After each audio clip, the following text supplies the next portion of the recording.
విశేషమైన రోజు కదా. ఏ రోజు చెప్పండి? తెలుగులో ఏమంటాం? రిపబ్లిక్ డే,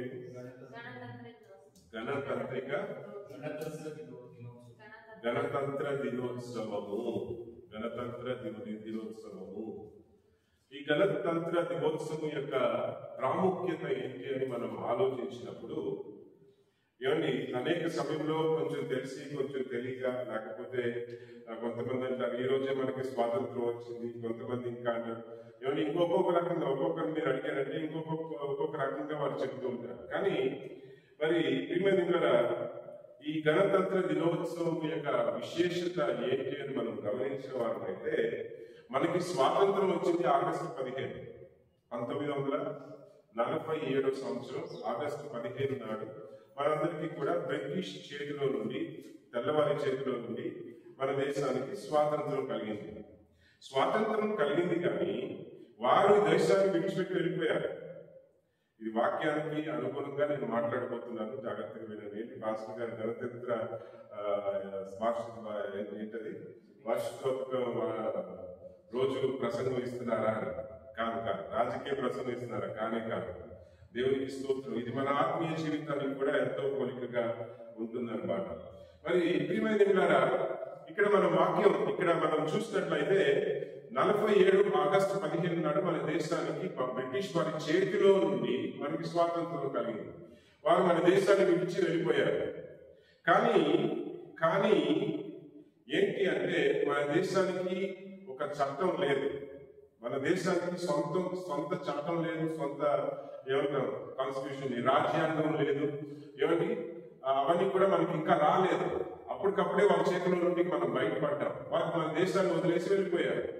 కానీ విషయం ఏంటి అంటే వారు పెట్టిన చట్టంతోనే దేశం పరిపాలించబడింది. వారు వెళ్ళిపోయారు కానీ వారి చట్టమే మన దేశాన్ని, ఇప్పుడు ప్రధానమంత్రి ఏమండి లేదా మంత్రులు లేదా ఎమ్మెల్యేలు, ఎంపీలు, వీరి పని ఏంటి, వీరి ఉద్యోగం ఏంటి? దేశం యొక్క చట్టం ప్రకారం దేశాన్ని నడిపించడం. చట్టం అనేది ఉంటే ఆ చట్టం ప్రకారంగా దేశాన్ని నడిపించడం, లేదంటే కొత్త చట్టాలు నియమించడం, దేశం యొక్క బాగోగుల నిమిత్తం కొత్త చట్టాలు నియమించడం వారి ఉద్యోగం అని. ఒక చట్టాన్ని నియమించిన తర్వాత ఆ చట్ట ప్రకారం దేశాన్ని నడిపించడం వారి యొక్క బాధ్యత. అందుకనే వారు ఎన్నిక చేయబడ్డారు. చట్టమే లేదనుకోండి పరిస్థితి ఏంటి? ఎవరికి వారు రాజులు అయిపోతారు, ఎవరికి వారు మంత్రులు అయిపోతారు. అవునంటారు కాదంటారు. కానీ బ్రిటిష్ వాళ్ళు ఉన్నంత వరకు వారు ఒక చట్టాన్ని పెట్టారు. ఆ చట్టం ప్రకారం దేశాన్ని నడిపించారు. అప్పుడు ఆగస్టు 15వ తారీఖు వీళ్ళు దేశాన్ని వదిలేసి వెళ్ళిపోయిన తర్వాత దేశం వారు పెట్టిన చట్టం ప్రకారంగానే 1950వ సంవత్సరం వరకు, అంటే సుమారుగా 14-15 సంవత్సరాలు వారి చట్ట ప్రకారంగానే, వారు పెట్టినటువంటి రూల్స్ ప్రకారంగానే, వారి యొక్క రాజ్యాంగం ప్రకారంగానే వారి దేశం నడిపించబడింది. తర్వాత వచ్చిన నాయకులు ఏం చేశారు? తర్వాత వచ్చిన నాయకులు మనుషులు ఎన్నుకోలేదు, హల్లెలూయా, ప్రజలు ఎన్నుకోలేదు, వారికి వారే నాయకులు అయ్యారు. ఏమండి ఆ స్వాతంత్రంలో పోరాడిన వారు మరి వారందరూ కూడా ఏమయ్యారు? దేశానికి నాయకులు అయ్యి వారు ఒకరు నాయకులుగా ఎన్నిక చేయబడి మరి నడిపించుకుంటూ వచ్చారు. కానీ 1950వ సంవత్సరంలో జనవరి 26వ రోజు నిజమైన స్వాతంత్రం దేశానికి వచ్చింది. దానికి ఆ మాట చెప్పడానికి కారణం ఏంటంటే 2-3 కారణాలు ఉన్నాయి. మొదటి కారణం ఏంటి అంటే రిపబ్లికన్ కంట్రీగా మారింది. రిపబ్లిక్ అంటే ఏమంటాం? ఆ పదానికి ఎలా అర్థం చెప్పాలో నాకు అర్థం కావట్లేదు. సరే నేను ఎక్స్ప్లెయిన్ చేస్తాను, అర్థం చెప్పడానికి ప్రయత్నం చేస్తాను. అంటే ఆ రోజు ప్రజలకి అధికారం ఇవ్వబడింది. ఏం చెప్పండి? దేశ ప్రజలకు వారి నాయకులను ఎన్నుకోవడానికి, వారికి ఇష్టమైన నాయకులను ఎన్నుకోవడానికి ప్రజలకి అధికారం ఇవ్వబడింది. ఎప్పుడు చెప్పండి? 1950 జనవరి 26. ఇది మొదటిది. అంటే ఏంటి? ఎలక్షన్స్. ఇప్పుడు మనకి ఇష్టమైన నాయకుడు ఎవరు పడితే వాడు రాజు అవడానికి వీల్లేదు, హల్లెలూయా. ఇంతకు ముందు ఏమని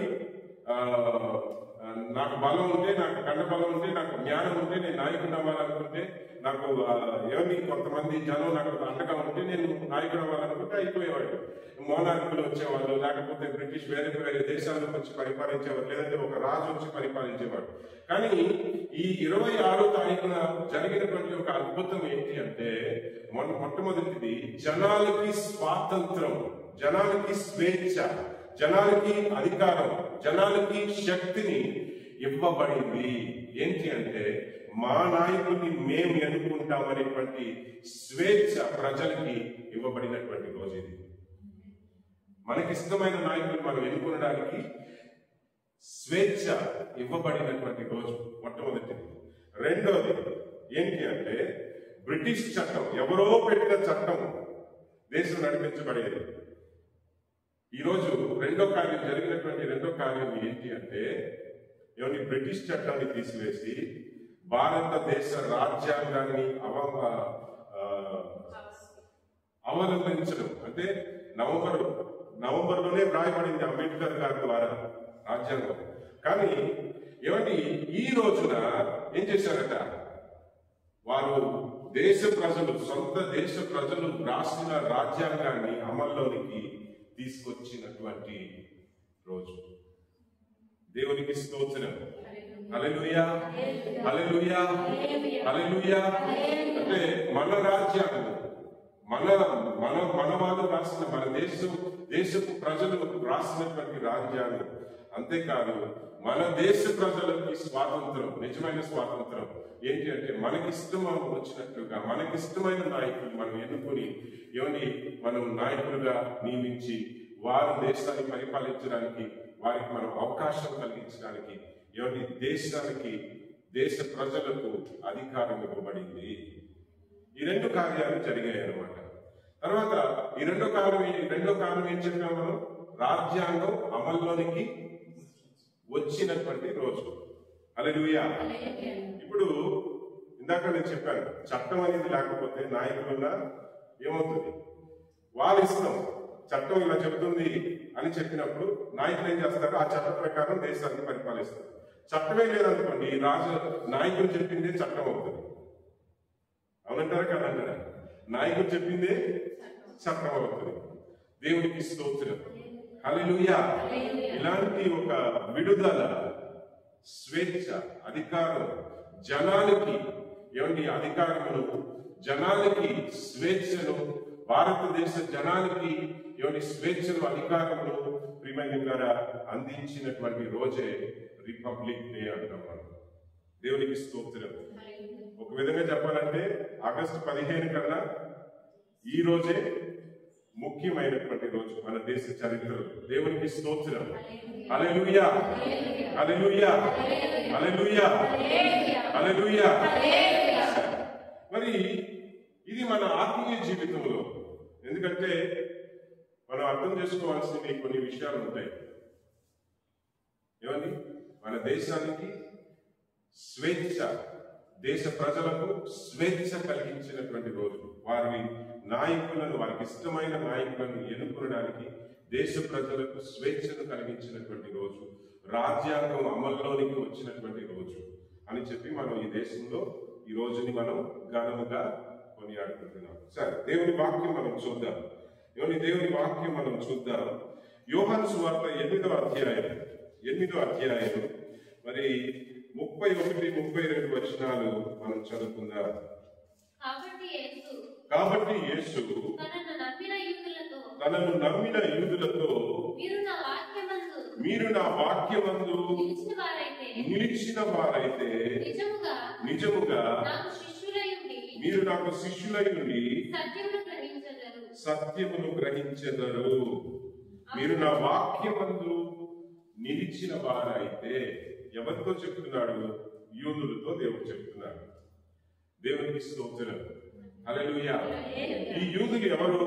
ధర్మశాస్త్రాన్ని ఖచ్చితంగా పాటించేటువంటి ప్రజలు. వీరు ధర్మశాస్త్రాన్ని ఖచ్చితంగా పాటించేటువంటి ప్రజలు. ఈ ధర్మశాస్త్రాన్ని పాటించేటువంటి ఈ ప్రజలకు యేసు ప్రభువు వారు చెప్పేటువంటి మాటలను మనం గమనిద్దాం. ధర్మశాస్త్రాన్ని ఖచ్చితంగా పాటించేటువంటి యూదులతో యేసు ప్రభు వారు చెప్పేటువంటి మాటలు మనం గమనిద్దాం. ప్రభు ఏమంటున్నారు వాళ్ళతో, మీరు నా మాటలను నా వాక్యమును మీరు నేను చెప్పిన ప్రకారం నడుచుకున్న వారైతే నిజముగా మీరు నాకు శిష్యులయ్యుందురు, సత్యమును గ్రహించెదరు. ఇప్పుడు ప్రియమైనదారా, ఈ యూదులు ధర్మశాస్త్రాన్ని పాటించేవారే గాని ధర్మశాస్త్రంలో ఉన్నటువంటి సత్యాన్ని గ్రహించలేదు. ఏం చెప్పండి? ఇప్పుడు ప్రభు అంటున్నారు, ధర్మశాస్త్రాన్ని నెరవేర్చడానికి నేను వచ్చానన్నారు. ఇంకొక వాక్యంలో ధర్మశాస్త్రంలో కొట్టివేయడానికి రాలేదు, ధర్మశాస్త్రంలో ఉన్న వాటిని నెరవేర్చడానికి, పూర్తి చేయడానికి నేను వచ్చాను. పరిపూర్ణంగా ఎవరి పూర్తి చేయడానికి నేను వచ్చాను. దేవునికి స్తోత్రం. హల్లెలూయా.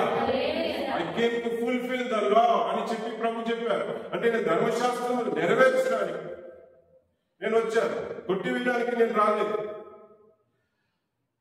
కనుక నా వాక్యం, నేను చెప్పేటువంటి వాక్యములను మీరు గ్రహించిన వారైతే, నిలిచి ఉన్న వారైతే, వాటి ప్రకారం మీరు నడుచుకున్న వారైతే సత్యం ఏంటో మీకు అర్థమవుతుంది. సత్యం ఏంటో మీకు అర్థమవుతుంది.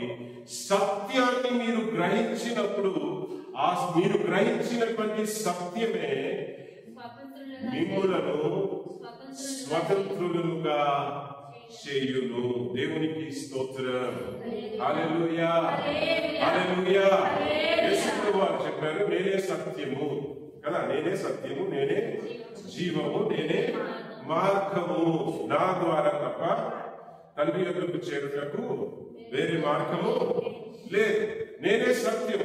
మరి యేసయ్య ఏమని చెప్పినటువంటి మాటలను ఈ యూదులు గ్రహించినట్లయితే సత్యము తెలుసుకుంటారు. సత్యము తెలుసుకుంటే స్వాతంత్రులు అవుతారు. అంటే ఏంటి? వీరికి స్వాతంత్రం లేదా? యూదులకి స్వాతంత్రం లేదా?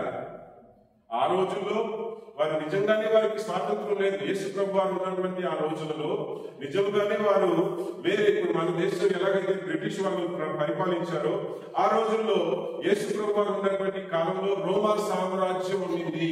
అంటే ఏంటి? రోమా సామ్రాజ్యం వారు ఇశ్రాయేలు దేశాన్ని బానిసులుగా, ఇశ్రాయేలుని బానిసులుగా ఆ దేశాన్ని పరిపాలించారు. కొన్ని సంవత్సరాలు పరిపాలించారు వారు. మరి ప్రియమైనవారా, యేసు ప్రభు వారు ఉన్నటువంటి రోజుల్లోనే ఇవన్నీ జరుగుతున్నాయి. ఇప్పుడు యేసు ప్రభు వారు ఏమంటున్నారంటే, మీరు నా మాటల ప్రకారం నడుచుకుంటే మీరు స్వతంత్రులు అవుతారు. మీరు సత్యమును గ్రహిస్తారు. సత్యమును గ్రహించినప్పుడు మీరు గ్రహించిన సత్యమే మీకు స్వాతంత్రం తీసుకొస్తుంది. ఈ యూదులు ఏమనుకుంటున్నారు? కొంతమంది యూదులు ఏమంటున్నారు? మేము అబ్రాహాము సంతానమయ్యా,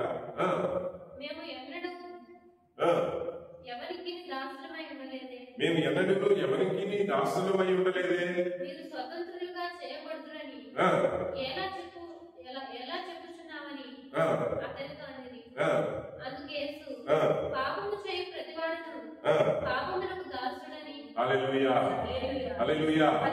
ఇప్పుడు ధర్మశాస్త్రం, మోషే ఇచ్చినటువంటి ధర్మశాస్త్రం ఏం చేస్తుందంటే, మోషే ద్వారా దేవుడు ధర్మశాస్త్రం ఎందుకు ఇచ్చాడు? వారు తప్పిపోకూడదు, వారు పడిపోకూడదు అని చెప్పి, మంచి మార్గంలో, దేవుని మార్గంలో వారిని నడిపించాలని చెప్పి మోషే ద్వారా ధర్మశాస్త్రం ఇవ్వబడింది. కానీ వారు మన సొంత బలంతో, మనుషుల ఆ యూదులు వారి సొంత బలంతో వారు ధర్మశాస్త్రాన్ని ఖచ్చితంగా పాటించాలి అని వారు అనుకుంటున్నప్పటికీ కూడా అప్పుడప్పుడు తప్పిపోయేవారు, పడిపోయేవారు. వారి వల్ల అయ్యేది కాదు. వారి వల్ల ప్రియమైనవారా, నిలబడే ధర్మశాస్త్రం, మోషే ద్వారా ఇవ్వబడిన ధర్మశాస్త్రం ప్రకారం నడుచుకోవడం వారి వల్ల సాధ్యపడేది కాదు. కనుకనే దేవుడు ఏం చేశాడు? బలులు అర్పించడం, వారి పాప పరిహార బలి అవన్నీ కూడా తీసుకొచ్చారు. అప్పుడు యేసు ప్రభు వారు ఏమంటున్నారు? ఇక్కడ ఏ స్వాతంత్రం గురించి మాట్లాడుతున్నారు? దేని గురించి మాట్లాడుతున్నారు? ఒకడు ఆ వచనం చదవండి, 36 వచనం, 34వ వచనం. మేము అబ్రహాము సంతానము, మేము ఎన్నడూ ఎవరికి దాసులమై ఉండలేదే. మీరు స్వతంత్రులుగా చేయబడుదురని ఎలా చెప్పుచున్నారని ఆయనతో అనేను. అందుకు యేసు, పాపము చేయు ప్రతివాడు పాపమునకు దాసుడని. ఈ మాట జాగ్రత్తగా చదవండి.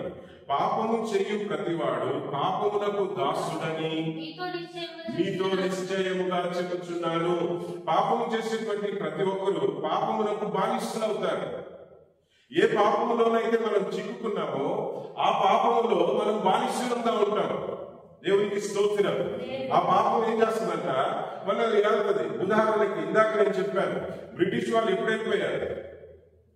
47లో వెళ్ళారు. కానీ వారి యొక్క పట్టు, వారి యొక్క చట్టం, వారు నియమించిన చట్టం మన దేశానికి ఎప్పటి వరకు వెళ్ళింది చెప్పండి? ఎప్పటి వరకు?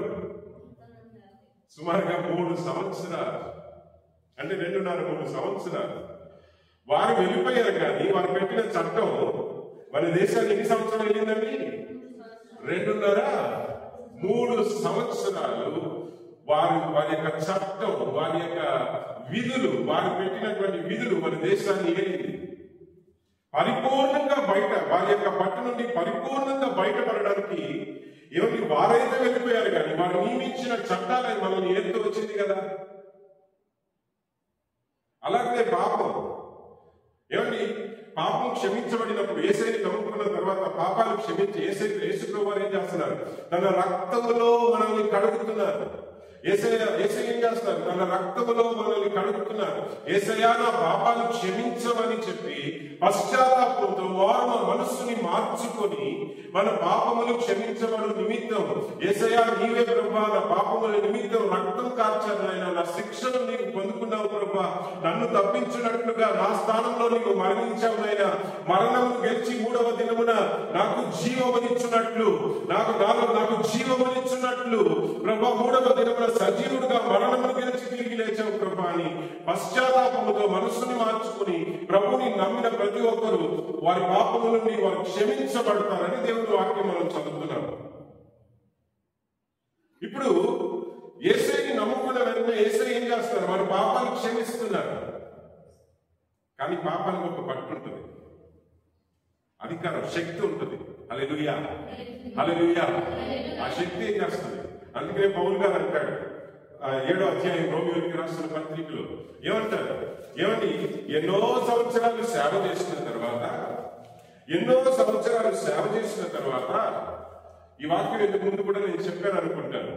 ఎన్ని సంవత్సరాలు అంటే సుమారుగా తన సేవ జీవితం 3 అంతులు ముగిసిన తర్వాత రాసినటువంటి పత్రిక, రోమీయులకు రాసిన పత్రిక. అంటే ఇది మొదటి యాత్ర అయిపోయింది, 2వ యాత్ర అయిపోయింది, 3వ యాత్ర అయిపోయింది. కొన్ని సంవత్సరాలు సేవ జీవితం ముగించి కొరింథీ పట్టణంలో ఒక రోజు విశ్రాంతి తీసుకుంటుంటే ఏమిటి ప్రభు పరిశుద్ధాత్మ చేత కురికొల్పబడి ప్రేరేపించబడి రాసినటువంటి పత్రిక రోమీయులకు రాసిన పత్రిక.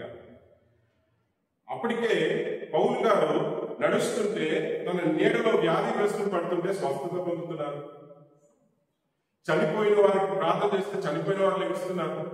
అలాంటి అద్భుతులు. ఆయన పరిశుద్ధుడు అని పిలువబడ్డాడండి, అపోస్తలుడు అని పిలువబడ్డాడు. హల్లెలూయా, హల్లెలూయా. దేవుని కోసం అన్నింటినీ విడిచిపెట్టినటువంటి పౌలు ఏమంటున్నాడో తెలుసా? నాలో వేరొక నియమం ఉన్నది.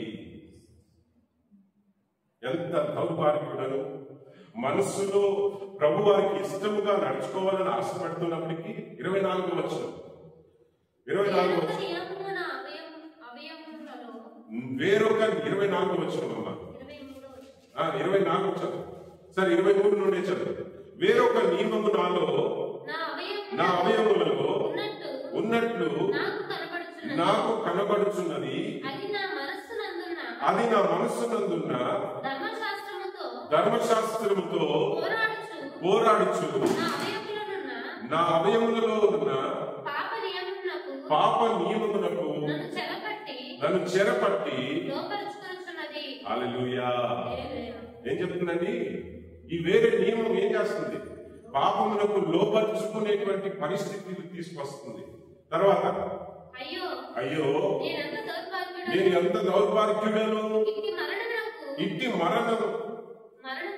ఇట్టి మరణమునకు లోనకు శరీరము నుండి ఏంటండి నన్ను ఎవడు విడిపించును? మన ప్రభు అయిన యేసుక్రీస్తు ద్వారా దేవునికి. హల్లెలూయా. వేరొక నియమం నా మనసులో ఉన్నది ధర్మశాస్త్రం, నా మనసులో దేవుని వాక్యం, నా మనసులో నేను దేవునికి ఇష్టంగా నడుచుకోవాలని ఆశపడుతున్నాను. కానీ నా శరీరంలో వేరొక నియమం ఉంది, ఈ పాపపు నియమం. ఈ పాపపు నియమం ఏం చేస్తుంది? దేవునికి ఇష్టంగా నా మనసులో నడుచుకోవాలని ఆశ ఉన్నప్పటికీ కూడా పాపములకు నన్ను లోబర్చుకుని నన్ను నడిపిస్తుంది, పాపములో పడిపోయేలాగా నన్ను నడిపిస్తుంది. ఎవరు చెప్తున్నారు ఈ మాట? రక్షించబడి పరిశుద్ధాత్మ చేత అభిషేకం పొందుకుని చనిపోయిన వారిని లేపి వ్యాధిగ్రస్తుల్ని స్వస్థతపరిచి ఎన్నో సంఘాలు స్థాపించి ఎన్నో దేశాలకు వెళ్లి సువార్తను ప్రకటించి సంఘాన్ని స్థాపించిన పౌలు గారి యొక్క పరిస్థితి ఇది. పౌలు గారు మాట్లాడుతున్నటువంటి మాట ఇది.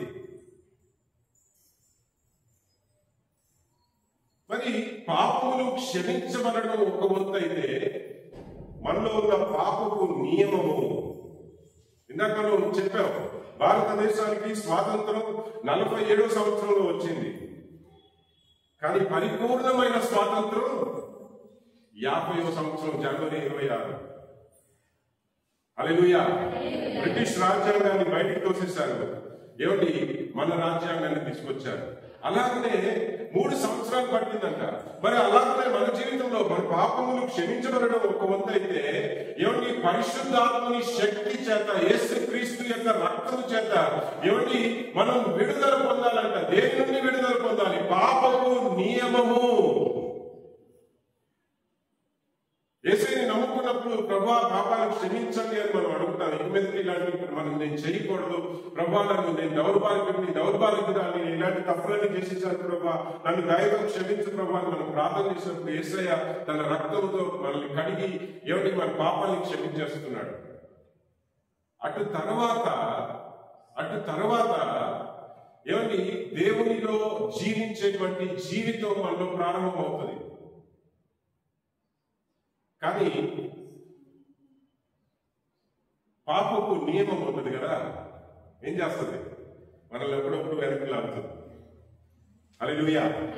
ఈ శరీరంలో ఉన్న పాపపు నియమం ఏం చేస్తుంది? మనల్ని పాపములో లోపరుచుకోవాలని చెప్పి మనలో ఉన్నటువంటి కోపము, ఈ కొన్ని లోపాలు ఉంటాయి, స్వభావాలు, జన్మ స్వభావాలు, క్రియాకాల మన జన్మ స్వభావాలు ఉండొచ్చు, లేకపోతే మనలో ఏర్పడినటువంటి స్వభావాలు కావచ్చు. ఇవన్నీ కూడా ఏం చేస్తాయి? మనలో చెడు స్వభావాలు, వాక్యానికి విరోధమైన స్వభావాలు. ఇంతకుముందు వ్యభిచారం చేస్తుండొచ్చు, వ్యభిచారం మానేసి ఉంటాం, కానీ వ్యభిచారపు ఆలోచనలు తిరిగి వస్తా ఉంటాయి. ఎంతమందికి అనుభవం వ్యభిచారం విషయంలో, అంటే వ్యభిచారం చేసిన వాళ్ళు వ్యభిచారం ఇక్కడ ఉన్నారని నేను చెప్పట్లేదు, కానీ అలాంటి చెడు ఆలోచనలు సాధారణంగా ఏం చేస్తాడు? చిన్నపిల్లలేని పెద్దవాళ్ళేని. ఇంతకుముందు నేను ఇలాంటి అపవిత్రమైనవి నేను చూశాను ప్రభా, నేను చూడను ప్రభా నేను నిర్ణయించుకుంటాం. చూడకపోయినా అపవాదం ఏం చేస్తాడు? మన మనసులోనికి, మన ఆలోచనలోనికి అలాంటి తలంపులను పుట్టించడానికి ప్రయత్నం చేస్తాడు.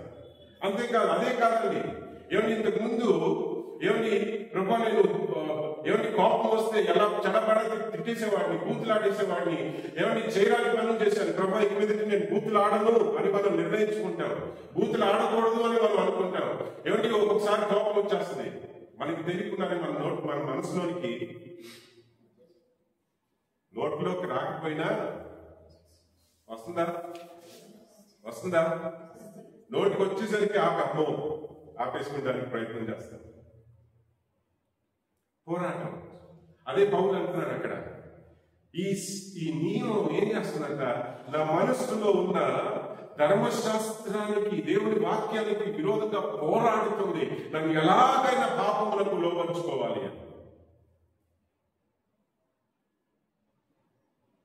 కానీ దేవుని కృప ఏంటో తెలుసా? అదే పౌలు అంటున్నాడు, అయ్యో నేను ఎంత దౌర్భాగ్యుడను,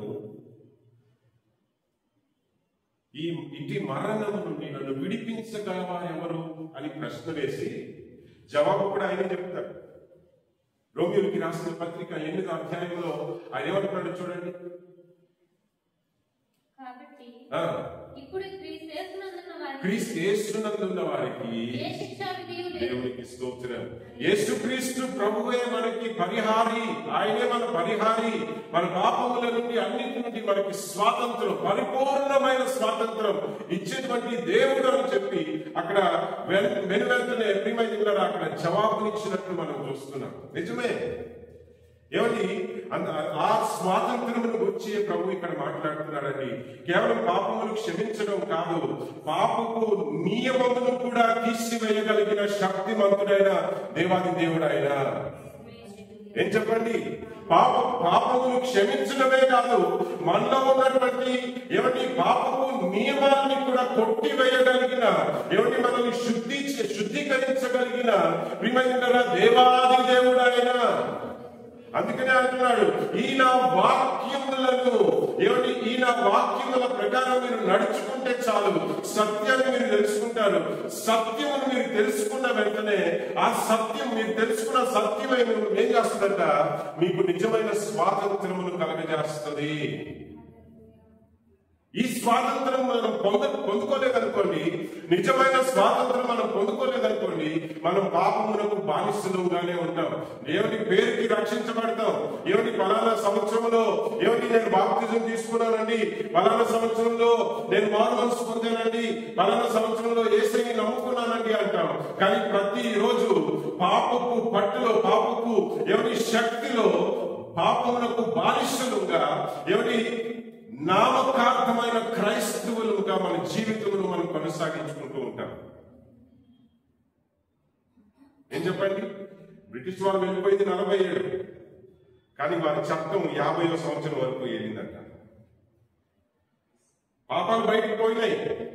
ఇంతకు ముందు దుర్మార్గుడుగానే జీవించాను, కానీ ఇప్పుడు రక్షించబడ్డాను, నేను చేయను అని చెప్పి నిర్ణయం తీసుకున్నాను, నేను దేవుని దగ్గరికి వచ్చేసాను. ఏమండి, కానీ లోన ఏముంటుంది, శరీరాశ, నేత్రాశ, జీవపు డంబం. ఇందుకు ముందు ఏవేవైతే నేను బహిరంగ చేసేవాడినో ఇప్పుడు రహస్యంగా లోన అదే దాని నుండి ప్రభు విడిపించడం గురించి ప్రభు మాట్లాడుతున్నాడు. ఏమండి, హల్లెలూయా, హల్లెలూయా. 35వ వచనం, 34, 35 వచనాల్లో ఎంత చక్కగా ప్రభు మాట్లాడుతున్నారో చూడండి. దేని నుండి మేము అబ్రహాము వంశస్థులు, మేము ఎవరికి బానిసలు కాదు కదా అని చెప్పి ఆ యూదులు ప్రభుని అడుగుతుంటే అప్పుడు ప్రభు అంటున్నారు కదా, ఏమండి, పాపము చేయు ప్రతి వాడును, అక్కడి నుండి చదవమ్మా. అందుకు యేసు పాపము చేయు ప్రతివాడును పాపమునకు దాసుడైయుండును. తర్వాత ఇంకొక ముఖ్యమైన మాట ప్రభు చెప్తారు, దాసుడు ఎల్లప్పుడూ ఏంటండి, దాసులు ఎవరు? పాపము చేసే వాళ్ళు, పాపమునకు దాసులు. దాసులు అనేవారు, దాసులు అంటే ఎవరు? బానిసులు. మన భాషలో చెప్పాలంటే దాసోహం చేసేటువంటి వారు. అంటే వాళ్ళకి స్వేచ్ఛ ఉండదు. హల్లెలూయా. ఏముండదు చెప్పండి, వాళ్ళకి ఇష్టంగా స్వేచ్ఛ అనేది వారికి ఉండదు. కనుక దాసులు ఎల్లప్పుడూ ఇంట ఉండరు, వారి ఇంటికి సంబంధించిన వారు కాదు అంటున్నారు ప్రభు వారు. ఎప్పటికైనా వారు వెళ్ళిపోవలసిన వారే. ఏదో వచ్చారు కానీ వారు స్వాతంత్రం పొందుకోలేదు, వారు ఇంకా దాసులుగానే ఉన్నారు కనుక, వారు ఇంకా దాసోహం చేయడానికి వచ్చారు, దాసోహంలోనే ఉన్నారు కనుక ఇంట్లో ఉండేవారు కాదు, వారు వచ్చి వెళ్ళిపోయేవారు. చదవమ్మా. కుమారుడు ఎల్లప్పుడూ ఏంటమ్మా, నివాసము చేయును. దేవునికి స్తోత్రం. ఎందుకు ముందు దేనికో ఎవరికో ఏమండి ఏ పాపమునకో దాసోహము కలిగి ఉన్నాం మనం. ప్రభు ఎందుకు వచ్చారట, ఆ దాసోహము నుండి విడిపించి ఏమండి పాపమునకు దాసోహమును, ఏమండి లోకమునకు దాసోహము నుండి ప్రభు మనల్ని విడిపించి తన దాసులుగా కాదండి, తన కుమారులుగా, తన ఇంట నివాసము చేసేవారుగా మనల్ని ఏర్పరచుకోవడానికి యేసు ప్రభు వచ్చారు. దేవునికి స్తోత్రం. హల్లెలూయా, హల్లెలూయా, హల్లెలూయా, హల్లెలూయా. మనం సేవకులం. నేను ఒక సేవకుని కావచ్చు, కానీ నేను సేవకుని కాకమునుపు నేను ఆయన కుమారునిగా మార్చబడ్డాను. ఫస్ట్ టైం ఇస్ సన్ అంటే ముందు నేను ఆయనకి కుమారుడను,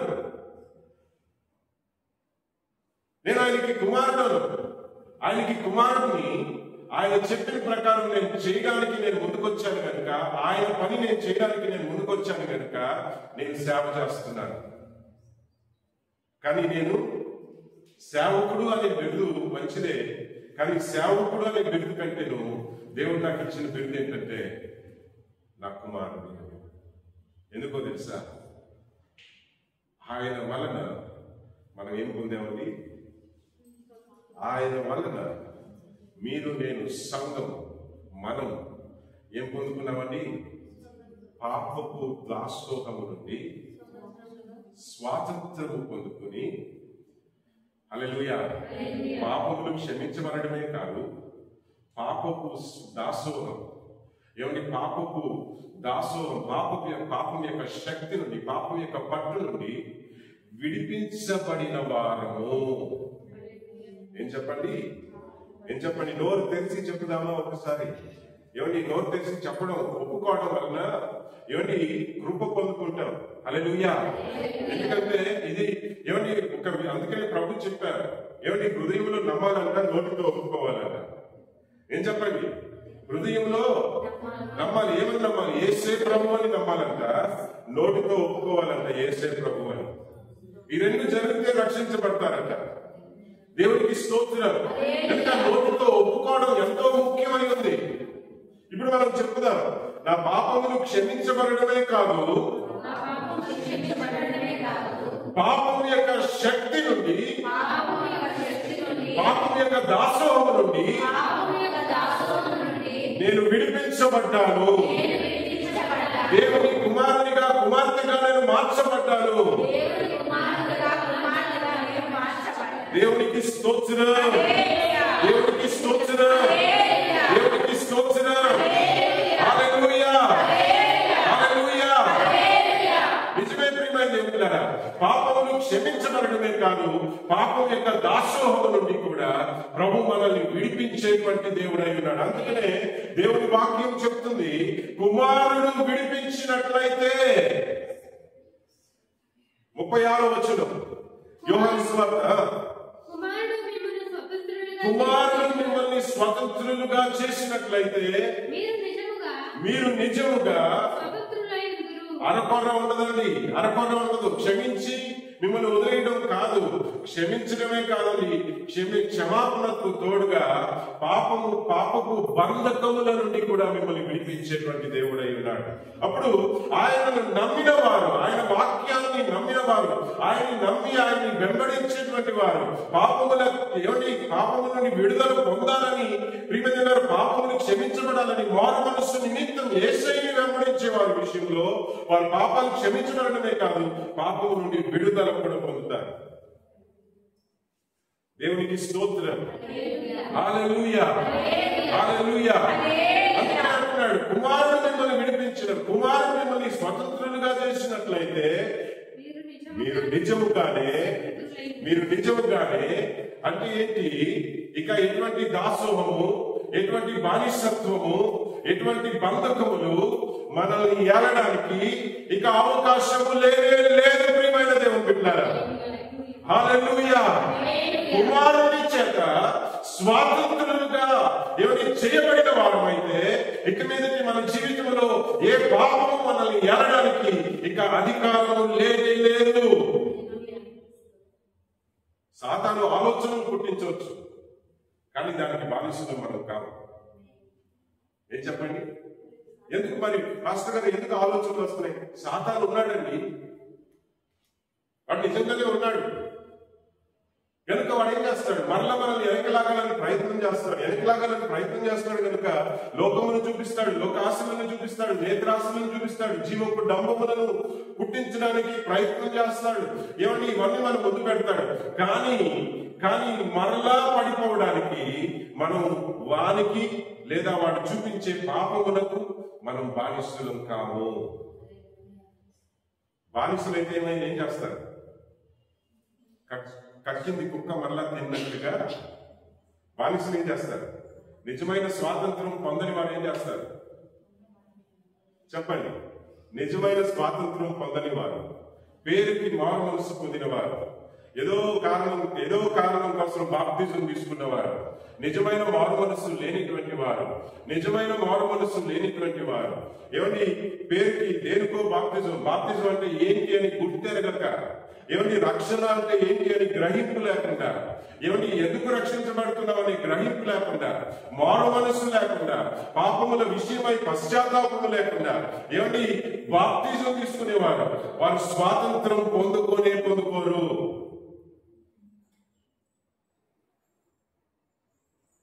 ఏం చెప్పండి? పేరుకి రక్షణ పొందాం, కానీ ఏ పాపం అయితే విడిచిపెట్టాలని ప్రభు దగ్గరికి వచ్చామో, ప్రభు దగ్గరికి వచ్చిన తర్వాత అదే పాపం మనల్ని ఏలుతూనే ఉంటుంది. ఒకవేళ నీవు అటువంటి స్థితిలో నీవు ఉంటే, నీవు దేవుణ్ణి అడిగే బిడ్డవైతే, అటు బానిసత్వము నుండి, అటు దాసోహము నుండి ప్రభు మనల్ని విడిపించడానికి మన మధ్యలో ఉన్నారండి. దేవునికి స్తోత్రం. ఏ పాపానికి దాసోహంగా మనం ఉండడానికి ప్రభు మనల్ని పిలువలేదు. పాపపు దాసోహం నుండి విడిపించడానికి ప్రభు మనల్ని పిలిచారు. రోమియోలకి రాసిన పత్రికలో ఒక వచనాన్ని మనం చదువుకుందాం. రోమియోలకి రాసిన పత్రిక 6వ అధ్యాయం 14వ వచనాన్ని ఒకసారి చదివి సహాయం చేయండి. రోమియోలకి రాసిన పత్రిక 6వ అధ్యాయం 14వ వచనాన్ని ఒకసారి చదివి సహాయం చేయండి. మీరు కృపకే గాని ధర్మశాస్త్రమునకు లోనైన వారు కారు గనుక పాపము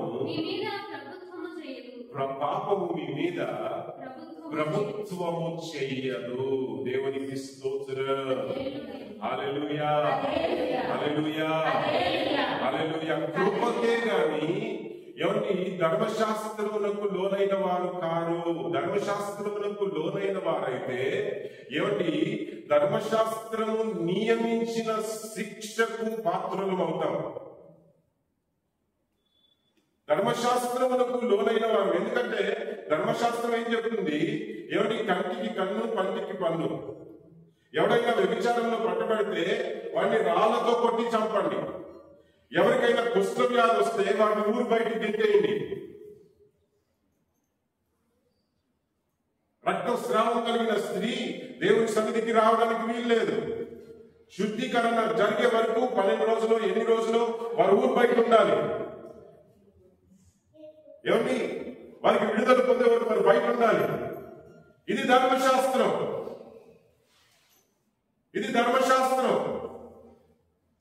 అదే రోమియోలకి రాసిన పత్రిక 6వ అధ్యాయం చివరి వచనం మనం చదివితే ఏమిటి? ఏలయనగా పాపం వల్ల వచ్చు జీతము మరణము. ఇది ధర్మశాస్త్రం చెప్పేటువంటి చట్టం. అందుకనే పౌలు గారు ఇక్కడ అంటున్నారు, మీరు ధర్మశాస్త్రానికి లోనైన వారు. ధర్మశాస్త్రం ఎందుకయ్యా ఇవ్వబడింది? మీరు మంచిగా నడుచుకుంటారని. కానీ మీరు ధర్మశాస్త్రాన్ని ఉల్లంఘించారు కనుక, అంటే ఏంటి? ధర్మశాస్త్రం చెప్పిన ప్రకారం మీరు నడుచుకోలేదు కనుక, ధర్మశాస్త్రం ప్రకారం మీరు ఎప్పుడైతే నడుచుకోలేదో ధర్మశాస్త్రంలో దానికి తగిన శిక్ష కూడా వ్రాయబడి ఉంది కనుక, ఏమండి ధర్మశాస్త్రమును ఉల్లంఘించడం ద్వారా ధర్మశాస్త్రంలో ఉన్న శిక్షకు మీరు లోనవుతారు. అందుకనే పౌలు అంటున్నాడు ఇక్కడ, మీరు ధర్మశాస్త్రములకు లోనైన వారు కాదయ్యా, కృపకు లోనైన వారు. యేసయ్య కృపకు పాత్రులు. దేవునికి స్తోత్రం. అందుకని అక్కడ వాక్యం చెప్తుంది, ఏమంటే చట్ట ప్రకారం చూస్తే మీరు శిక్షకు పాత్రులు, కానీ యేసయ్య కృప బయటపడింది చూడండి, యేసయ్య బయటపడ్డాడు చూడండి. ఏమంటే ఆ కృప ఎటువంటిదంటే ధర్మశాస్త్రములకు లోనైన వారిని ఏమంటే విడిపించేటువంటి కృప.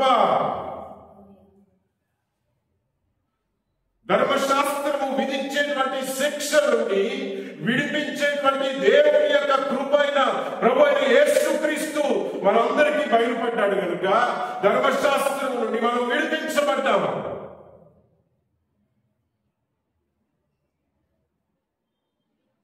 దేవునికి స్తోత్రం. హల్లెలూయా. కనుక మీరు కృపకు పాత్రలు కనుక, కృపకు దేవుని కృపకు లోనైన వారు కనుక పాపం ఇక మిమ్మల్ని ఏలదు అంటున్నాడు. అంటే ఏంటి? పాపం మరణాన్ని తీసుకొస్తుంది. పాపం యొక్క ఏలుబడి ఏం చేస్తుందంటే మరణాన్ని తీసుకొస్తుంది. పాపం యొక్క ఏలుబడి ఏం చేస్తుందంటే నాశనాన్ని తీసుకొస్తుంది. కానీ దేవుని కృప చూడండి, ఆ మరణము నుండి నాశనము నుండి మనల్ని విడిపించేటువంటిది. ఆ కృపయే ప్రభువైన యేసుక్రీస్తు. హల్లెలూయా, హల్లెలూయా. ఇంకా మనం కృపకు పాత్రులం. పాపం మన మీద యేసయ్య అనేటువంటి కృప యేసయ్య అనేటువంటి కృప దగ్గరకు వచ్చిన వారి విషయంలో ఏమిటి? పాపం ఇక వారి మీద ఏలుబడి ఉండదు.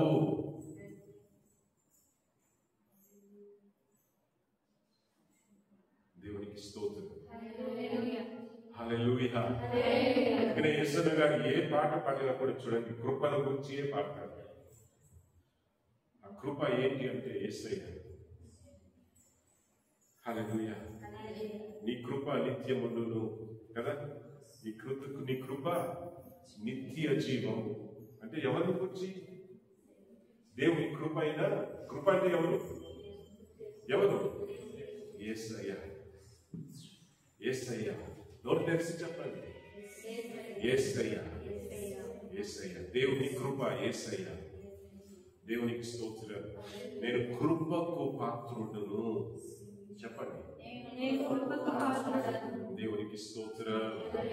హల్లెలూయా, హల్లెలూయా, హల్లెలూయా. మరి ఆయన కృపకు పాత్రులైన వారిపై పాపం యొక్క పట్టు, పాపం యొక్క ఏలుబడి ఉండనే ఉండదు అంటున్నాడు. యేసుక్రీస్తు ప్రభువారు ఒక విడుదల. హల్లెలూయా, హల్లెలూయా. సమూహంలో ఒక వ్యక్తిని కలిశారు. ఇలాగనే మాట్లాడుతూ ఉన్నప్పుడు ఒక దైవ సేవకులు మరి ఆ వ్యక్తితో మాట్లాడారు. ఆ వ్యక్తితో మాట్లాడి కొన్ని విషయాల్ని సరి చేసుకోవాలని చెప్పి పరిశుద్ధాత్మ చేత ప్రేరేపించబడి హెచ్చరించడం జరిగింది. అప్పటికప్పుడు ఏమని, నేను ఉన్నాను, కొంతమంది ఉన్నారు, అందరం కలిసి ప్రార్థన చేశాం. ఆ వ్యక్తి కూడా ప్రార్థన చేశారు. ఆ వ్యక్తి ఏమని ప్రార్థన చేశారంటే, ప్రభువా నాలో ఏమైనా తప్పులు ఉన్నట్లయితే దయతో క్షమించండి అని ప్రార్థన చేశారు. దయతో క్షమించండి అని ప్రార్థన చేశారు. అప్పటికప్పుడు ఆ మాటలు విన్న వెంటనే పశ్చాత్తాపం కలిగిందో, మార్మోన్స్పోద కలిగిందో ఏంటో కానీ క్షమించండి అని చెప్పి ప్రార్థన చేయడం జరిగింది.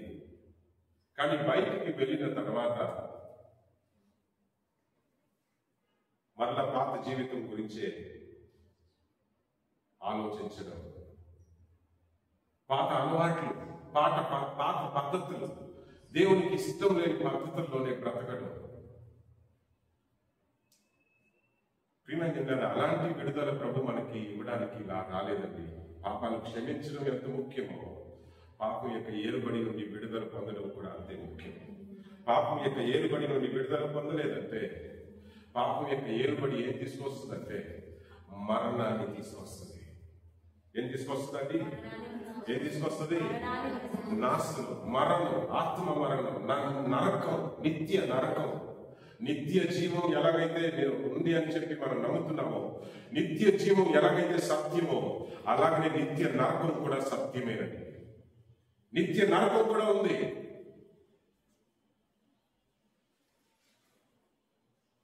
యొక్క ఏలుబడిలో మనం మిగిలిపోయిన వారం అయితే ఏమంటే మరణం మనల్ని ఏల్తది. చీకటికి సంబంధించిన వారముగా ఎవరి సంఘంలో ఉన్నప్పటికీ కూడా చీకటికి సంబంధించిన వారముగా మిగిలిపోతుంటాం. అలాంటి ఒక ఎవరి నామకార్థమైన మారు మనస్సు మనకు వద్దని, నిజమైన మారు మనస్సు యేసు ప్రభువు చెప్తున్నారు చూడండి, కుమారుడు నిన్ను విడిపించినట్లయితే. ఆ కోరిక నీకున్నదా? ఈరోజు మనకున్నదా? అయ్యో ఈ పాపం నాలో ఉంది ప్రభువా. ఓ పాపాత్మురాలైన స్త్రీ, వాక్యం చెప్తుంది, పాపాత్మురాలైన స్త్రీ, ఇద్దరు స్త్రీలు ఉన్నారండి. ఒకటి మగ్దలేను మరియా, మరొకరు ఏమిటి బెతనీకి చెందినటువంటి మరియా. వీరిద్దరిని కూడా పాపాత్ములైన స్త్రీలని చెప్పి వాక్యం పరిగణిస్తుంది. పాపాత్మురాలైన స్త్రీ, మొదటి స్త్రీ పాపంలో పట్టబడితే పరిసయ్యులు తీసుకొచ్చి యేసు ప్రభు దగ్గర పాడేస్తారు. ఆమె మగ్దలేను మరియా. రెండో స్త్రీ ఎవరు అంటే బెతనీకి చెందినటువంటి స్త్రీ. వాక్యం ఆమె పాపంలో పట్టబడిందని చెప్పట్లేదు, కానీ తన పాపమును గూర్చి పశ్చాత్తాపంతో ఏడ్చి ప్రభు పాదాల దగ్గర, పరిసయ్యుడైన సీమోను ఇంటికి ప్రభు భోజనానికి వెళ్తే ఆ భోజనం బల దగ్గర ప్రభు కూర్చున్నప్పుడు ప్రభు పాదాల దగ్గర కూర్చుని తన కన్నీటితో ప్రభు పాదాలను కడిగింది. ఏం చెప్పండి? అనేక సమయంలో మనం సీమోని యొక్క మర్యాదలే గొప్పవిని ఆలోచిస్తాం, సీమోని యొక్క మర్యాదల గురించి ఆలోచిస్తాం. కానీ ఈమె ప్రభు పాదాల దగ్గర కూర్చుని తన పాపముల విషయమై పశ్చాత్తాపముతో ఎవరి కన్నీరు కార్చి ఏడుస్తుంది. అక్కడ ఆ కన్నీరుతోనే ప్రభు పాదాలు కడిగిందంట.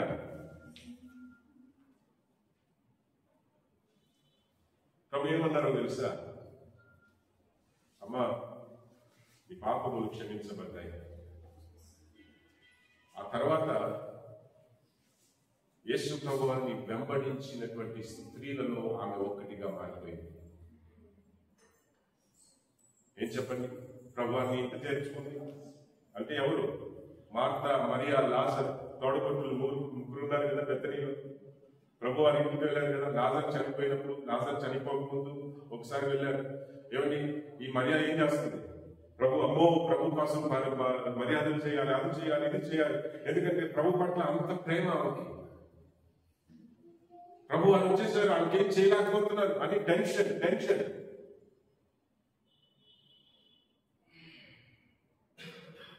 ఏమండి, తర్వాత తమ్ముడు లాజరు చనిపోతే ప్రభు మళ్ళా 3-4 రోజుల తర్వాత వస్తారు కదండి. ప్రభుని వెంబడించినటువంటి స్త్రీ. ఒకటి మాత్రం నేను చెప్పగలుగుతాను, కుమారుడు నిజమైన స్వాతంత్రం మనం కలగ చేయడానికి ఈ లోకానికి వచ్చారు. బానిసులుగా ఉండడానికి, ఏ పాపానికి, ఏ బలహీనతకు, ఏ పరిస్థితికి బానిసులుగా ఉండడం దేవునికి ఇష్టం లేదు. ప్రియమైన ఇష్టం లేదు. If you are struggling with any sin, ఏ పాపము చేతనైనా నీవు బంధించబడి పదే ఈ పాపం నన్ను వెనువెంట వస్తాను ప్రభువా. రహస్యముగా ఉన్నప్పుడు ఈ పాపం నన్ను ఏలుబడి చేస్తుంది, నన్ను తొందర పెడుతుంది, నన్ను పాపం అలాంటి ఆలోచనలు కలిగిస్తుంది. ఒక సేవకుడు చెప్పారు నాకు ఎందుకో అర్థం కావట్లేదు పాస్టర్ గారు, ఈ మధ్య కాలంలో ఎప్పటికప్పుడు సిగరెట్ కాలుస్తున్నట్లు ఆలోచనలు వస్తున్నాయి. ప్రార్థన చేయండి.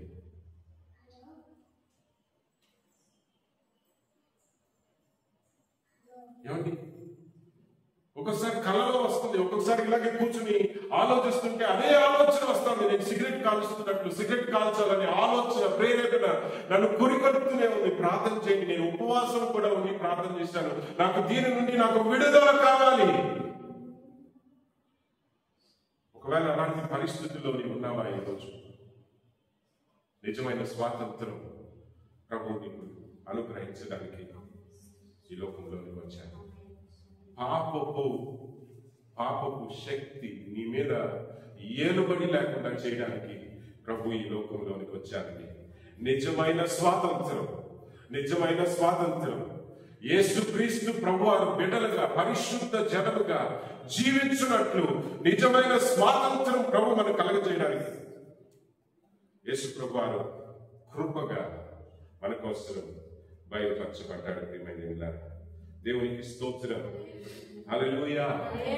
స్వాతంత్రం పొందినటువంటి బిడ్డలు ఏమండి, ఒకసారి మనం అనుకుంటాం ఏమండి, అది చేయొచ్చు కదా, అలా చేయొచ్చు, ఇలా చేయొచ్చు, అలా చేయాలనిపిస్తుంది, ఇలా చేయాలనిపిస్తుంది, కానీ ఒక్కొక్కసారి భయం వేస్తుంది, దేవునికి విరోధంగా ఉంటుందేమో. ఏమండి, పౌలు గారి పత్రికలు చదవండి, ఎంతో చక్కగా ఉంటాయి. ప్రియమైన పౌలు గారి పత్రికలు ఎక్కువగా ధ్యానించాలి. ఎందుకంటే పౌలు గారి పత్రికలు అంతా కూడా పరిశుద్ధ జీవితములకు సంబంధించి, దేవునికి పరిచారము చేసేటువంటి జీవితములకు సంబంధించినటువంటి పత్రికలుగానే కనిపిస్తాయి. మొదటి కొరింథీయులకు రాసిన పత్రిక 6వ అధ్యాయం 12వ వచనం ఒకసారి ఎవరైనా చదివి సహాయం చేయండి. మొదటి కొరింథీయులకు రాసిన పత్రిక 6వ అధ్యాయం 12వ వచనం చదివి సహాయం చేయండి. అన్నిటి యందు నాకు స్వాతంత్ర్యం కలదు, కానీ అన్నీయు చేయదగినవి కావు. హల్లెలూయా, హల్లెలూయా, హల్లెలూయా. అన్ని చేయడానికి ఇప్పుడు విడుదల పొందాం. హల్లెలూయా. పాపం నుండి విడిపించబడ్డాం, పాపపు ఏర్పడి నుండి మనం విడిపించబడ్డాం. ఇప్పుడు ఏం కావాలన్నా తినొచ్చు, ఏం కావాలన్నా ఎలాగైనా నడుచుకోవచ్చు. కానీ ప్రియమైన ఆ స్వేచ్ఛ దేవుడు మనకి ఇచ్చాడు. ఒక్కొక్కసారి ఏమంటే ఒక వ్యక్తి నన్ను అడిగారు, ఎందుకు లోకం నుండి దేవుడు మనల్ని ఎందుకు విడిపించాడు, ఆయనకి బానిసలుగా ఉండడానిక? కాదండి, ఎవరికి బానిసలుగా ఉండకూడదు, ఆయనకి బిడ్డలుగా ఉండాలని ప్రభు మనల్ని విడిపించారు. హల్లెలూయా. కుమారునికి బానిసులకును వ్యత్యాసం ఉంది. ప్రియమైన దేవులారా, ఇందాక మనం వాక్యం చదివాం యోహాను సువార్తలో. ఏమని చెప్పారు ప్రభు వారు? దాసులు ఇంటికి సంబంధించిన వారు కాదు. హల్లెలూయా. దాసోహం కలిగి చేసేటువంటి వారు ఇంటికి సంబంధించిన వారు కాదు, కుమారులే ఇంటికి సంబంధించిన వారు. కుమారులే ఎల్లప్పుడూ ఇంట్లో ఉండేటువంటి అర్హతలు పొందుకుంటారు. కనుక కుమార్తెలుగా చేసుకోవడానికి యేసు ప్రభు వచ్చారు. ఆయనకి దాసోహం కాదండి, స్వేచ్ఛనిచ్చాడు దేవుడు. If you want to leave you can leave. అంటే ఏంటి? నువ్వు వెళ్ళిపోవాలనుకుంటున్నావు, వెళ్ళిపోవచ్చు. ఆ ఫ్రీడమ్ కూడా దేవుడు ఇచ్చాడు. అందుకనే ఆ ఫ్రీడమ్, ఆ స్వేచ్ఛ లేదనుకోండి, ఏమంటే దేవుడు లోకం నుండి విడిపించి ఆయనకి దాసోహం చేయడానికి మనల్ని ఏర్పరచుకుని ఉంటే మెడ పట్టుకుని వంచేవాడు. ఆయనకి ఇష్టం లేని పనులు చేయనివ్వకుండా ఆయనకి ఇష్టలుగా. ఇందుకు ముందు ప్రియమైన కదా, ఇశ్రాయేలు ప్రజలను ఐగుప్తీయులు ఏలారు. వాళ్ళ ఇష్టం ఏమైనా ఉండిందా? వాళ్ళ ఇష్టం ఏమైనా ఉందా చెప్పండి? ఇశ్రాయేలు ప్రజలకి స్వేచ్ఛ ఉందా? బానిసులు. ఐగుప్తీయులు చెప్పిన ప్రకారం మీరు చేయాల్సిందే. చేయలేదు అని చెప్పడానికి వీల్లేదు. నాకు శక్తి సరిపోవడం లేదు అని చెప్పడానికి వీల్లేదు. నీకు శక్తి ఉన్నా లేకపోయినా రాత్రి పగలు పని చేయాల్సిందే. బానిసత్వం. లోకం నుండి విడిపించింది మనల్ని ఆయనకి బానిసలుగా చేయడానికి కాదండి, బలవంతంగా మనల్ని లోపరుచుకోవడానికి కాదండి. దేవుడు మనల్ని స్వతంత్రులుగా విడిచిపెట్టాడు. ఇందాక మనం అనుకున్నాం ఏమండి, గణతంత్ర దినోత్సవము అంటే ఏంటి? బ్రిటిష్ చేతిలో నుండియే కాదు, బ్రిటిష్ యొక్క చట్టం నుండి కూడా విడుదల పొందిన రోజు ఇది. 47లో బ్రిటిష్ చేతుల్లో నుండి విడుదల పొందారు. జనవరి 26లో బ్రిటిష్ చట్టం నుండి విడుదల పొంది భారత రాజ్యాంగం అమల్లోనికి తీసుకొచ్చినటువంటి రోజు. దేవునికి స్తోత్రం. హల్లెలూయా, హల్లెలూయా. మరి ప్రియమైనలారా, ఏమిటి ఈ రోజున ఏం జరిగిందంట? జనానికి స్వేచ్ఛను, శక్తిని ఇవ్వబడినటువంటి రోజని ఈ రోజు మనం కొనియాడుతుంటాం. అంటే ఏంటి? మీకు ఇష్టమైన నాయకుడిని మీరు ఎన్నుకోండి. It is your will. ఇది మీ ఇష్టం. అందుకనే ఓట్ హక్కు. హల్లెలూయా. మీకు ఇష్టమైన నాయకుడికి అమ్ముడుపోవాల్సిన పని లేదు. అమ్ముడుపోయారంటే మీరు బానిసలని అర్థం. ఏం చెప్పండి? అమ్ముడిపోతే రేపు వారికి బానిసలు. అందుకనే క్రైస్తవులు ఓటుకి డబ్బులు తీసుకోకూడదు. తీసుకుంటే ఈరోజు మారు మనసు పొందాలి. ఇక మీదట అలాంటివి మనం చేయకూడదు. ఇది మన స్వేచ్ఛ. నీ స్వేచ్ఛను నువ్వు డబ్బుకి అమ్మేసుకున్నావు అనుకోండి, ఏమవుతున్నావు? బానిసగా మారిపోతున్నావు. ఇది నీ స్వేచ్ఛ. భారతదేశం నీకు ఇచ్చిన స్వేచ్ఛ ఇది. నీకు ఇష్టమైన నాయకుడిని you have become a republic. అంటే ఏంటి? పబ్లిక్ కి అధికారం ఇవ్వబడినటువంటి రోజు. నీకు స్వేచ్ఛను, శక్తిని ఎవరి దేశం ఇచ్చినటువంటి రోజు. నీకు కావాల్సినటువంటి నాయకుడిని వెతుక్కో. అదేవిధంగా యేసు ప్రభు వారు మన జీవితంలో కూడా పాపము నుండి మనల్ని బయటికి తీసి నిర్ణయాన్ని దేవుడు మన చేతికి ఇచ్చాడు. ఏం చెప్పండి? శక్తిని దేవుడు మనకి ఇచ్చాడు. స్వాతంత్రమును దేవుడు మనకి ఇచ్చాడు. మంచిని కోరుకోవడం నీ చేతిలో ఉంది, మన చేతిలో ఉంది. అందుకనే దేవుడిని నమ్ముకున్న తర్వాత పాపం చేయగలుగుతున్నామంటే, పాపం చేసి కూడా చర్చకు రాగలుగుతున్నామంటే చావకుండా హల్లెలూయా హల్లెలూయా ధైర్యంగా తల ఎత్తుకుని దేవునికి ఇష్టం లేని విధంగా నడుచుకుని, బయట ఉన్నప్పుడు దేవునికి ఇష్టం లేని విధంగా నడుచుకుని ధైర్యంగా చర్చకు రా. దేవుడికి ఇచ్చిన స్వేచ్ఛ ఇది. ఆ స్వేచ్ఛను మనం దుర్వినియోగం చేసుకున్నాం అనుకోండి, మరలా బానిసలు అయిపోతాం. ఏం చెప్పండి? ఆ స్వేచ్ఛను మనం దుర్వినియోగం చేసుకుంటే ఏమవుతామంట? మరలా బానిసలుగా మార్చబడతాం. దేవునిలో ఉన్నంత వరకే ఏ శక్తి నిన్ను ఏలకుండా నువ్వు కాపాడబడతావు. నేను మరలా చెప్తున్నాను, నీవు దేవునిలో ఉన్నంత వరకే మీకు స్వేచ్ఛ, స్వాతంత్రం. దేవునికి దూరం అయిపోతే ఇంకా మన ఇష్టం ఉండదు. పాపం మనల్ని ఏలుతుంది. పాపం మనల్ని ఏడు తీసుకెళ్తే అట్టుకోవాల్సింది. అరే నరకానికి వెళ్తుంది చనిపోయిన వ్యక్తి, దేవుని నమ్ముకోకుండా చనిపోయిన వ్యక్తి, నేను నరకానికి వెళ్ళను అని ఏడిస్తే అతని చేతులు లేదు, అతని చేయి దాటిపోయింది.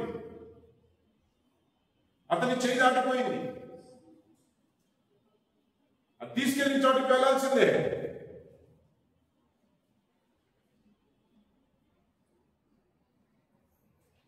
దేవునికి స్తోత్రం. హల్లెలూయా. స్వాతంత్రం దేవుడు మనకి ఇవ్వడానికి ఈ లోకంలోకి వచ్చారు, మనల్ని ఏలడానికి కాదండి. అదే ఇక్కడ కొరింథీ పత్రికలో అంటున్నాడు, అన్ని చేయడానికి దేవుడు నీకు స్వేచ్ఛనిచ్చాడు. Do what you want. మంచిగా నడుచుకోవాలనుకుంటున్నావా, మంచిగా నడుచుకో. లేదా చెడుగా ప్రవర్తించాలనుకుంటున్నావా, దుర్మార్గంగా ప్రవర్తించాలనుకుంటున్నావా, అన్యులాగా ప్రవర్తించాలనుకుంటున్నావా, అన్యులు ఆలోచించినట్టు ఆలోచించాలి, చేయండి, మీ ఇష్టం. విడిపించాడు, స్వేచ్ఛని ఇచ్చాడు. It is in your hands. ఇది మీ చేతిలో ఉంది. కానీ ఒకటి మాత్రం గుర్తించుకోండి, అన్ని చేయగలమని చెప్పి అన్నీ మనకి మంచిది అనుకోవడం పిచ్చితనం. ఏం చెప్పండి? అన్ని చేసేటువంటి స్వేచ్ఛ నాకు ఉందని చెప్పి ఏం పడితే అది చేయడం మంచిది కాదు. 10వ అధ్యాయం అదే కొరింథీ పత్రికలో ఇంకొక వచనాన్ని మనం చదువుతున్నాం. 23 మొదటి కొరింథీయులకు రాసిన పత్రిక 10వ అధ్యాయం 23వ వచనం చదవండి. అన్ని విషయముల యందు నాకు స్వాతంత్రము కలదు గాని అన్నీయు చేయదగినవి కావు. అన్నిటి యందు నాకు స్వాతంత్రము కలదు గాని అన్నీయు క్షేమాభివృద్ధి కలుగ చేయవు. చూసారండి? దేవునికి స్తోత్రం.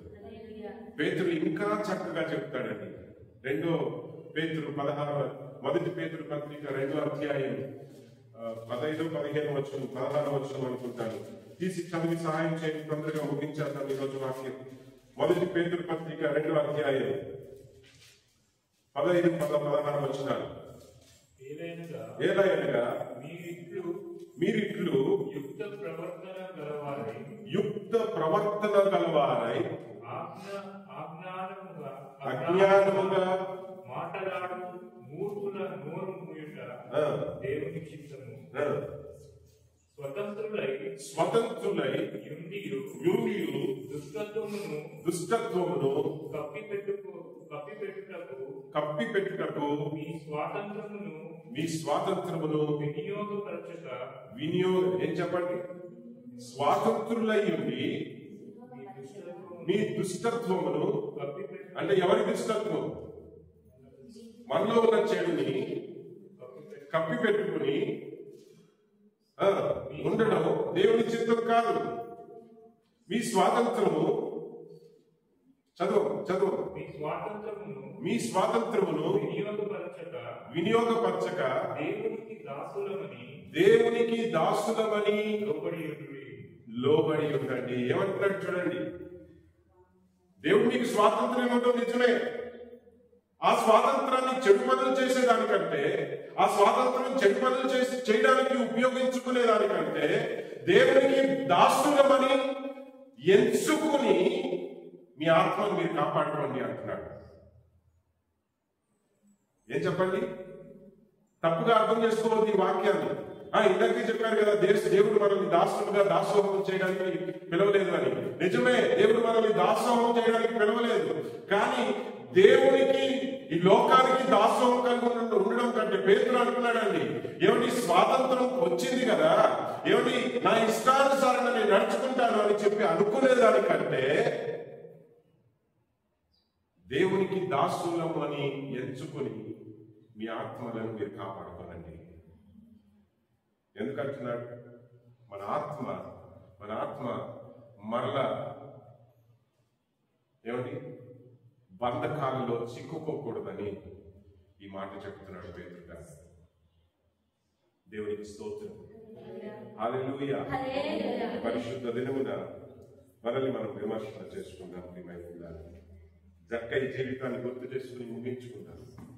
జక్కై పాపాత్ముడు, సుంకాలు వసూలు చేసేవాడు, జనాల్ని మోసం చేశాడు. డబ్బు కోసం ఎవరిని మోసం చేయగలకుండా వెనక్కాడని వ్యక్తి.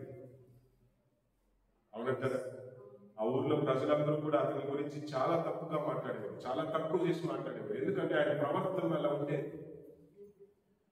కానీ యేసయ్య తన ఇంటికి వచ్చిన వెంటనే అతనిలో కలిగిన మార్పు చూడండి. డబ్బు కోసం బ్రతికిన జక్కయ్య, ఏ డబ్బు కొలది, డబ్బే జీవితం అనుకున్న జక్కయ్య ఆ డబ్బునే పేదవారికి పంచిపెట్టడమే కాదు, ఎవరెవరిని మోసం చేశారో వాళ్ళందరికీ తిరిగి 4 ఇంతలు తిరిగి చెల్లించారు. మార్పు, విడుదల. డబ్బే జీవితం అనుకున్నాడు, కానీ యేసే జీవితంగా. హల్లెలూయా. ఒక వ్యక్తి యొక్క క్యారెక్టర్ యేసయ్యలో ఉంటే, యేసయ్య దగ్గర విడుదల పొందితే మన క్యారెక్టరే మారిపోతుందని. యేసయ్య మన జీవితంలోనికి వచ్చినట్లయితే మన గుణ లక్షణాలు ఆయనకు తగినవిగా మారిపోతూ ఉంటుంది. పరిశుద్ధముగా, నీతిగా మార్చబడతాం. ప్రియమైన దేవునికి స్తోత్రం. ఈరోజు యేసు ప్రభువు మీ జీవితంలోనికి వచ్చారా? లేదా నామకార్థమైన క్రైస్తవ్యం? ఇంతకుముందు మనం అనుకున్నట్లుగా 47వ సంవత్సరం దేశానికి స్వాతంత్రం బ్రిటిష్ చేతిలో నుండి వచ్చింది. కానీ 50వ సంవత్సరం వరకు బ్రిటిష్ చట్టాన్ని దేశాన్ని ఏలింది. అలాంటి స్థితిలో నీకు ఉన్నావా?